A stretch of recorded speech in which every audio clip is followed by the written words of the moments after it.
আসসালামু আলাইকুম। ঢাকা সরকারি কলেজে 2020-21 শিক্ষাবর্ষের একাদশ শ্রেণীর ছাত্রছাত্রীদের অনলাইন ক্লাসে স্বাগতম।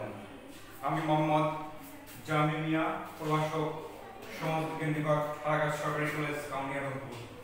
আমার মোবাইল নম্বর 01831665961।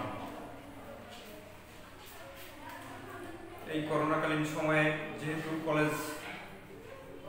কলেজে ক্লাস হচ্ছে না, সেহেতু অনলাইনের মাধ্যমে তোমাদের ক্লাস হচ্ছে। তোমরা ক্লাসে মনোযোগী হবে।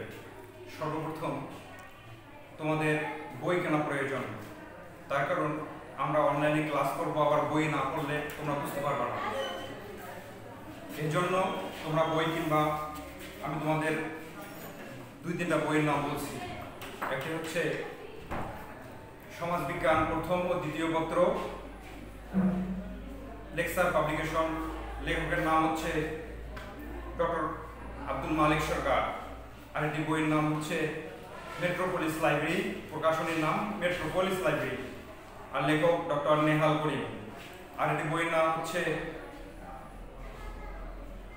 অক্ষরপত্র প্রকাশনী, লেখকের নাম ডক্টর সেলিনুর রহমান।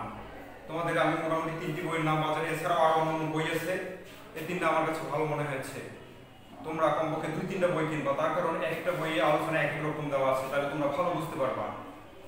তো আজকে আমরা আলোচনা করব, যেহেতু বোর্ডের সিদ্ধান্ত অনুযায়ী এখন একাদশ শ্রেণীতে প্রথম পত্র এবং দ্বিতীয় পত্র আলোচনা করতে হবে, তাই আমাদের প্রথম পত্রের আলোচনা ম্যাডাম শুরু করে দিয়েছে। আমি তোমাদের আজকে দ্বিতীয় পত্র সম্পর্কে একটু ধারণা দেব। তো দ্বিতীয় পত্রের প্রথম অধ্যায় বিষয় সমাজবিজ্ঞান, দ্বিতীয় পত্র অধ্যায়ের নাম হচ্ছে বাংলাদেশের সমাজবিজ্ঞান। তোমরা যে দ্বিতীয় পত্রে যে সমাজবিজ্ঞানটা পড়বা তার নাম হচ্ছে বাংলাদেশের সমাজবিজ্ঞান। তো দ্বিতীয় পত্রের প্রথম অধ্যায়ের নাম বাংলাদেশের সমাজ চর্চার ইতিহাস, অর্থাৎ আমাদের বাংলাদেশে কিভাবে সমাজবিজ্ঞান চর্চা শুরু হলো তার ইতিহাস সম্পর্কে আজকে আমি তোমাদের আলোচনা করব। তো প্রিয় শিক্ষার্থী বন্ধুরা, বাংলাদেশের ভূখণ্ডে মানবজাতির ইতিহাস সুপ্রাচীনকালে। প্রত্নতাত্ত্বিকদের মধ্যে এদেশে মানব সভ্যতার ইতিহাস 4000 বছরের আগে। তখন থেকে এখানকার মানুষ বিভিন্ন সামাজিক ক্রিয়া মিথস্ক্রিয়ায় একসঙ্গে আছে। এরপর বাংলাদেশ তথা ভারত উপমহাদেশের সমাজ চর্চার ইতিহাস প্রায় 2000 বছরের পুরনো। অর্থাৎ বাংলাদেশে সমাজ চর্চার ইতিহাস 2000 বছরের পুরনো। আমরা কিভাবে বুঝতে পারবো?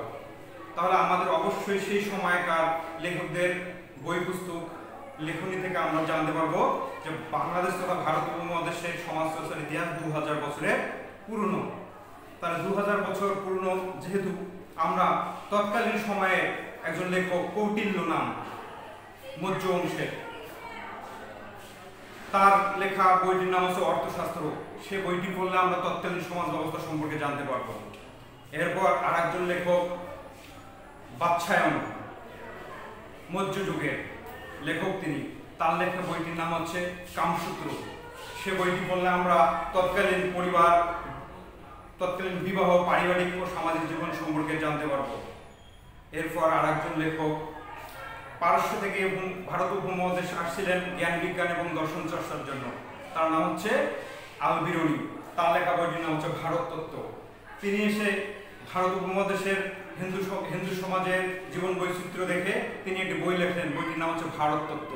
এই বইয়ে তৎকালীন সমাজ ব্যবস্থা সম্পর্কে আমরা জানতে পারবো। এরপর 16শ শতকের লেখক আবুল ফজল, তার লেখা বইটির নাম হচ্ছে আইনে আকবরী বা আকবরনামা।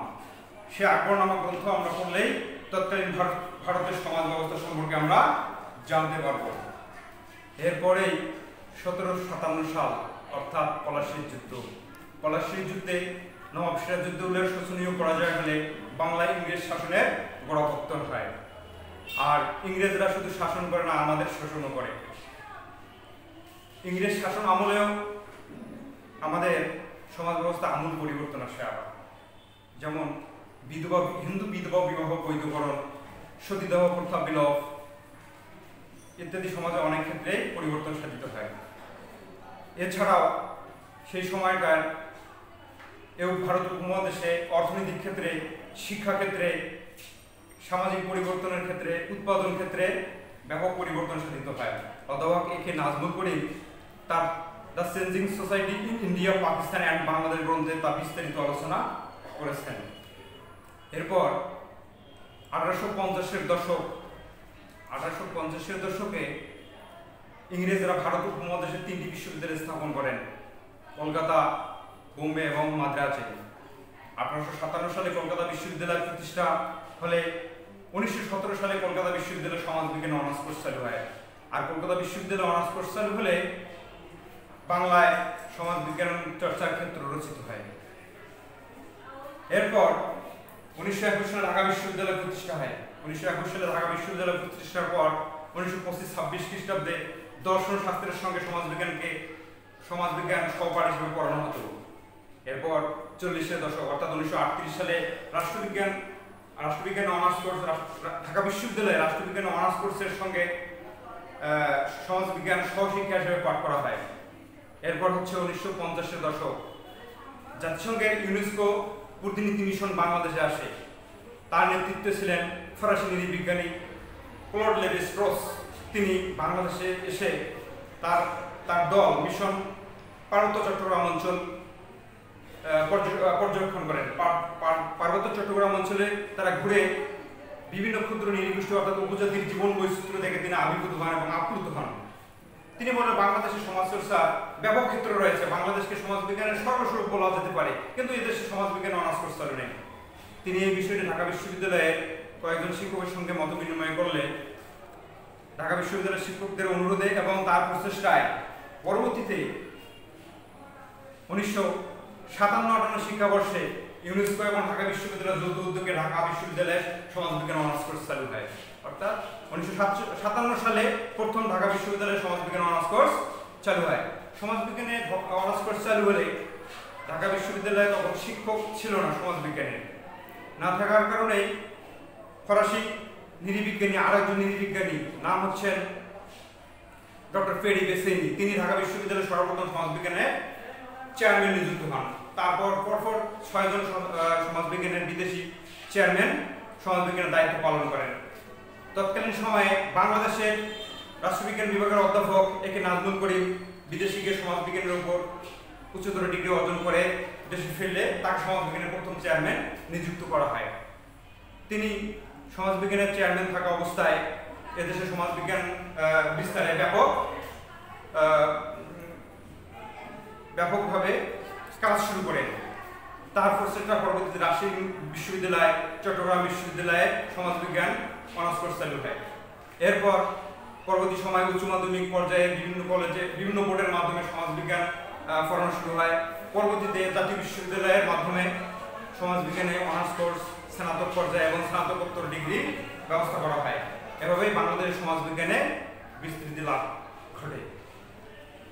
আর বাংলাদেশের সমাজবিজ্ঞানের এই বিস্তৃতি লাভের পেছনে একটি লোক অক্লান্ত চেষ্টা করেছেন, তার নাম অধ্যাপক একে নাজমুল করিম। এই কারণে তাকে বাংলাদেশের সমাজবিজ্ঞানের জনক বলা হয়। তো প্রিয় শিক্ষার্থী বন্ধুরা, আজকে আমরা সমাজবিজ্ঞানের দ্বিতীয় পত্রের প্রথম অধ্যায়ের নাম বাংলাদেশের সমাজ চর্চার ইতিহাস সম্পর্কে জানলাম। তোমাদের বুঝতে কোনো সমস্যা হলে আমার মোবাইল নাম্বার আছে, এই নম্বরে তোমরা আমাকে ফোন দিলে আমি তোমাদের সমস্যা সমাধানের চেষ্টা করব। ধন্যবাদ সবাইকে। আসসালামু আলাইকুম।